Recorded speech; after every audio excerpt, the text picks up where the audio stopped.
Welcome to free education सांग आज education पुणी गोटे नुआ विषय देखा प्लस टू एजुकेशन जहाँ हूँ पर्यटन प्रयत्न प्रमाद शिक्षण तत्व नहीं कि यही रहा प्रयत्न प्रमाद शिक्षण तत्व नहीं कि क्या कहुए यार वैशिष्ट्य आज ये भिडियो आलोचना करिया बहुत सुंदर भाव आलोचना करिया जहाँफल आपर अति सहजरे मन रही भल पढ़ाई चेष्टा करी देखो भिडियोटी तो ये प्रयत्न प्रमाद शिक्षण तत्व किए करते ना EL थर्डनाइट किए ना EL थर्डनाइट करते प्रयत्न प्रमाद शिक्षण तत्व एक्सपेरिमेंट करते तो से केमी एक्सपेरिमेंट करते नहीं तो तापाई से प्रथम नहीं गोटे पिंजरा गोटे बाक्स नहीं पजल बाक्स या मुझे कहे कारण ये बॉक्स रे एमती गोटे बटन थिला नहीं कि जो जदि माने कौन प्रेसर दि जाए ताहले ये बाक्सर द्वार खुली जीव कौन ना ये बाक्स गपटी शुण ताहले गोटे बाक्स थिला जदि ये बाक्स रे नहीं कि ये बाक्स गोटे बटन थिला से बटन रे कौन चाप पड़े ताहले यही बाक्सर कौन हम द्वार खोली जीव ठीक से ही या जो कौन गोटे बिले रखी दिया कौन से गोटे बिले रखी दिया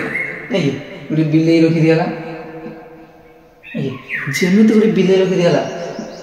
ये लगे कौन ना कांच लगी तो आर गोटे मैंने एपट जो देखा से कौन अच्छी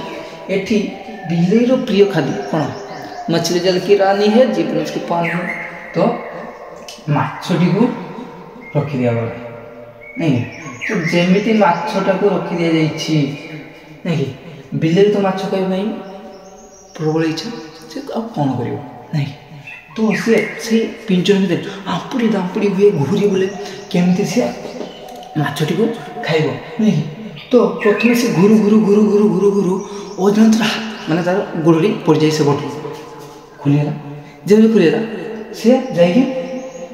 आउ सेटा को माने जमी खाइबा जाऊँ पुणी धरी आनी कौन करला ये बाक्स भर पुणी रखी दिया नहीं से पुणी घुला घुला घुला घुला घुला जिते से मैंने धरी दिखाँ खोलिया फास्ट 30 सेकेंड लगे तापर से 15 सेकेंड खोलीदेला के 15 सेकेंड नुह कि तार पुणी से 15 सेकेंड पर खोलीदे पुणी जिते जाए पुणी धरी आनी बाक्स भर रखी दिया तो सी 5 सेकेंड खोल के ना 5 सेकेंड मैंने बक्स टी खोलीदेला पुणी जिते धरी नहीं बाक्स भर रखी दिया गला सी यही बाक्स को माने किसी मुहूर्त खोलदेला खाली गला बटन को खोलीगला नहीं तो देखो से केमती कठोर माने प्रैक्टिस करला नहीं कि जहाँफल से बहुत कष्ट कला जहाँफल से माछटी को लास्ट खाई पाला नहीं कि यहाँ हूँ यार गप नहीं कि जहाँ तो आम माने शिक्षा सहित बहुत संयुक्त एथु बहुत किसी शिखबार अच्छी तो ये थर्डनाइट नहीं कि आमको शिक्षा देवाई ये विषयटी माने जब कर तो देखिए तो यार वैशिष्ट्य कौन ना तो ये भिडियो करने गले बहुत टाइम जो से शॉर्ट साइड माने सारे चेष्टा कर तो देखु तो कौन प्रयत्न प्रवाद शिक्षण तत्व वैशिष्ट्य नुह कि वैशिष्ट्य कौन चला ये प्रबल इच्छा कहार प्रबल इच्छा था ना बिलेर माछ प्रबल इच्छा नुह कि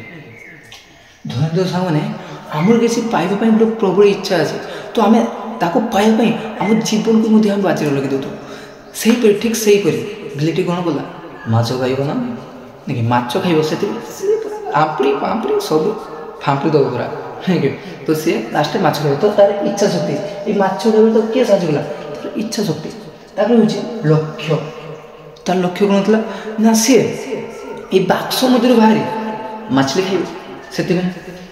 प्रतिबंधक ना ये बाक्स तार प्रतिबंधक था जहाँफल से आर पाखक जाई पारु नाला इतस्फूत गति नहीं कि इतस्फूत गति ना तार गति एत दे फास्ट माने 30 सेकेंड खुलूँ 15 सेकेंड खुलूँ के ना 5 सेकेंड खुलूँ जल्दी जल्दी खुलूँ इतस्फूत गति नहीं कि तो सी घूरी बोलूला एमती बक्र आगर घूरी बोलूला आंपुड़ी पड़ूला इतस्फूत गति तार निर्वाचन उपाय चयन निर्वाचन कौन মনে করছে এটি নির্বাচন সে বটনକୁ নির্বাচন করে পেলা যে না এইটি এটি টঙ্কে মারলে খোলিকি যা বুঝতে পারিস সে भी বুঝি পারলা যাফলে সে জলদি এমতি মারলা খোলিয়া তারপরে স্থির সিদ্ধান্ত স্ট্রং ডিসিশন সে মানে স্থির সিদ্ধান্ত নেলা কহিলা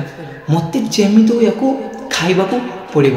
নুহে কি সেটিমিতি তার স্থির সিদ্ধান্ত হি তাকে সে বক্স খুলিবার সাহায্য করଥିଲା নুহে কি আর সমস্ত ভাবুଛନ୍ତି এটা হচ্ছে বিলেই পাই না এটা হচ্ছে ଆମ ମଣିଷ ମାନଙ୍କ ପାଇଁ ଦେଖନ୍ତୁ ଧର ଆମେ ପାଠ ପଢ଼ୁଛେ ତ ଆମର କିଛି ଗୋଟେ ପାଇବା ପାଇଁ ପ୍ରବଳ ଇଚ୍ଛା ରହିବା ଦରକାର ଯାହାଫଳରେ ଆମକୁ ପାଠ ପଢ଼ା ମନ ଲାଗିବ ଆଉ ହେଉଛି ଲକ୍ଷ୍ୟ ନାଇଁ କି ଆମର କିଛି ଗୋଟେ ଲକ୍ଷ୍ୟ ରହିବା ଦରକାର ଯେ ମୁଁ ଏଟା କରିବି ସେଟା କରିବି ଦେଶ ସିନା ଆମେ ତା ପାଇଁ କାମ କରିବା ତା ପ୍ରତିବନ୍ଧକ ନା ଆମ ଲାଇଫରେ ସାଙ୍ଗମାନେ ବହୁତ ପ୍ରତିବନ୍ଧକ ଅଛି କିନ୍ତୁ ସେଇ ପ୍ରତିବନ୍ଧକ ବା ସେଇ ସମସ୍ୟାର ସମାଧାନ କରିବା ଉଚିତ ତାପରେ ଇତସ୍ଫୀତ ଗତି ତ ଗତି ଆମର ବହୁତ ସ୍ପିଡ୍ ହେବା ଦରକାର ନୁହେଁ କି ତାପରେ ନିର୍ବାଚନ ଉପାୟରେ ଆମକୁ ନିର୍ବାଚନ କରିବା ଉଚିତ ତ ଏଇ କାମଟି କଲେ ଆମେ ଏଠି ପହଞ୍ଚିପାରିବା ସେ କାମଟି କଲେ ସେଠି ପହଞ୍ଚିପାରିବା ତ ଏମିତି ଆମ ପାଖରେ ନିର୍ବାଚନ କରିବା ପାଇଁ ନା କି ଶକ୍ତି ରହିବା ଦରକାର ତାପରେ ସ୍ଥିର ସିଦ୍ଧାନ୍ତ ମାନେ ଷ୍ଟ୍ରଙ୍ଗ ଡିସିସନ୍ ଆମେ ଏକ ଷ୍ଟ୍ରଙ୍ଗ ଡିସିସନ୍ ନେବା ଦରକାର ନୁହେଁ କି ଯଦି ଆମେ ଷ୍ଟ୍ରଙ୍ଗ ଡିସିସନ୍ ନେବା ତାହେଲେ ଆମ ମନରେ କିଛି କାମ କରିବା ପାଇଁ ମାନେ ମୋଟିଭେସନ୍ ଆସିବ ଯାହାଫଳରେ କ'ଣ ଆମେ ସେ କାମଟିକୁ ଆରାମସେ କରିଦେଇପାରିବା ବୁଝିପାରିଲେ ତ ଆଜି ଶେଷ କରିଦେଲେ ବୈଶିଷ୍ଟ୍ୟ ତ ବହୁତ କମ୍ ସମୟ ନେଉଛି ଏତିକିରେ ଶେଷ ହେଇଗଲା ପୁଣି ଦେଖାବା ନେକ୍ସଟ ଭିଡ଼ିଓରେ।